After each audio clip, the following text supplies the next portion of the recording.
Good afternoon. I'm going to stop looking at my face over here and start looking at the camera again. It's been a while since I did a video.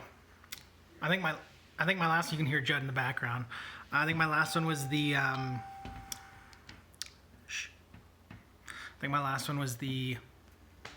D&D update, which, if you're interested, I need to drop another one because it's got exciting now.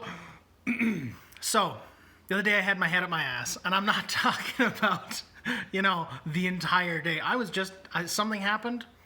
Don't know. I don't remember what exactly was said. Some dickhead in the warehouse made a comment to me, and I got in my head about it. And so the entire drive from the South Warehouse, you can see him. There he is, Wild Judson. Holy smokes, the adult form, of course.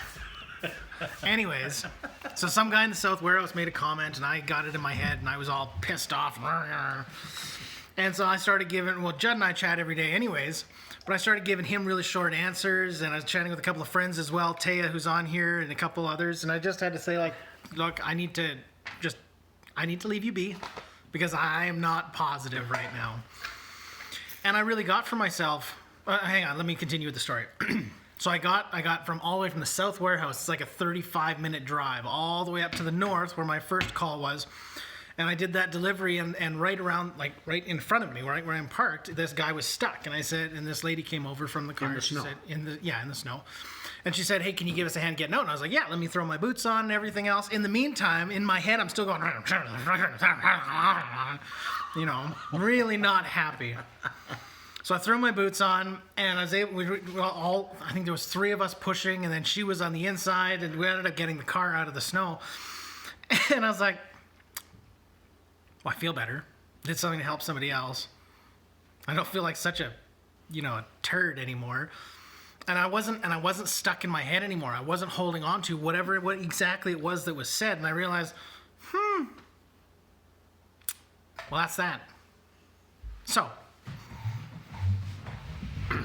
So there was a man, very good story. That's actually really good. Actually, Keaton shared that with me, and I said, you need to do a video. You need to talk about, because we all talk about what we're so happy about and what we're positive about, and it's like the sunshine's coming out of my ass, and it's like, oh my God, we're all so fucking happy. Well, what about the times when we're not happy? What about the times when we're not doing good? And it reminded me of Albert Schweitzer last century. You're showing your age. I don't really give a shit if I'm showing my age, because the guy, for the millennials, for the Z generation, look the guy up. The guy was amazing. He did so much work, and he won the Nobel Peace Prize. It was $1 million. And it was like 1930 or 1920 or 19, whenever in the hell it was. Anyways, and he wasn't even in my generation. This was like 3 generations before I was even born. But he came on, and this shows how early it was. There wasn't planes, there was only trains. And he got off the train, and he was met by these dignitaries, multimillionaires, and whoever in the hell they are, and they were going to take him to some big function. And he was waiting for his bags to be, come off the train. And they turned around, they were all chatting, and they turned around, and where's Dr. Albert Schweitzer? Well, you know where he was? He disappeared. And he was down at the other end of the train helping this woman off of the train, this elderly woman, and with her bags. And he was one of the ones that said, it's like, if you have your head up your ass, that's not what he said, that's what I'm saying. If you're stuck, go help someone else. Give of your time. So, good on you. Good job. Yeah. That's it. I just wanted to share that with you. And that was awesome. Judd hopped in there. Yeah. The story was, signaling me as I finished mine. So, but no, seriously, that's super well done. And I know that your brother and you both have that key in life about helping somebody else. Yeah. Yeah. Well, and most people do, and that's the best part about humanity is. But we forget though. Can I finish what I was saying? Okay, sure. Sorry. Okay. Well, no, that's the best part about humanity too, is that we will unconsciously go out of our way to go help somebody else just because, people are decent human beings. What about the people in their houses, in their apartments that are stuck? They think they're stuck. I don't believe there's any such thing as stuck. Why are you saying stuck then? Because I'm going to smack you with stuff. But seriously, it's like, as a rule, when we're out, we want to help people. If we see somebody, you can... Waiting for it. Yeah. See what happens when you raise your children. It's like, where's grandma's fly swatter? Where's the meter stick? My mother had this huge fly swatter that was like seriously like would that be you can't see that 800 meters long? It was about 2.5 feet long. Millennial versus And it had a great baby boomer. It had a with the great imperial big versus head on metric it. here. I mean, it had a great big head on Is it. this the electric one? No. Because that one was awesome. She had an electric one? Oh my god, yeah. It had What a the little, hell? it had- it was Okay, like a shiny tennis penny, racket. shiny penny. Holy shit. Okay, all right, God, I'm gonna. Anyways, Stick. Keaton's got a really good point. Getting back to the point, which was, as a rule, we'll take both Canadians and Americans.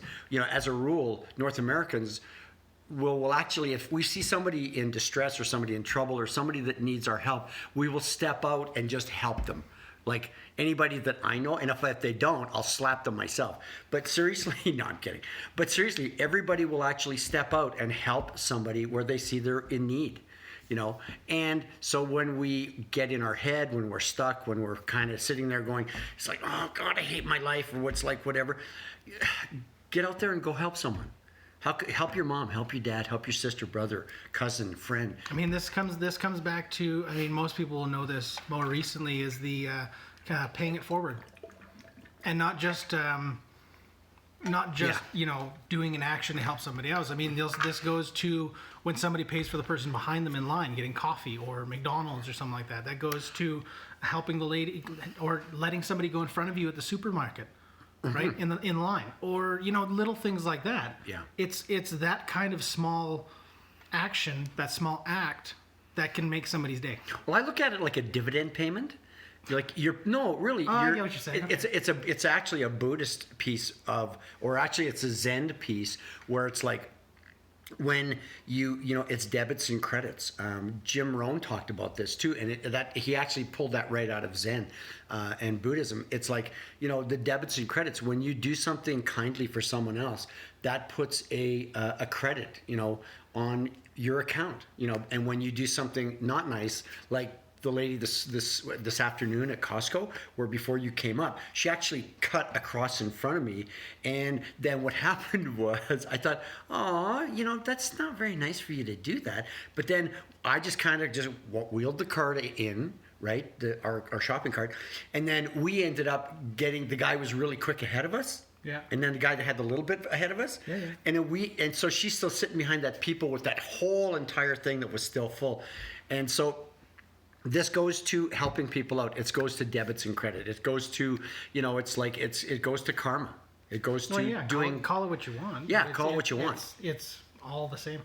Yeah, I mean, in Christianity, Jesus had something that he wanted to say about like something like that. Do unto others as you would have them do unto you. See, there's my Catholic upbringing coming from Grandma. Cecilia would be proud. I know. Thank you, Mama.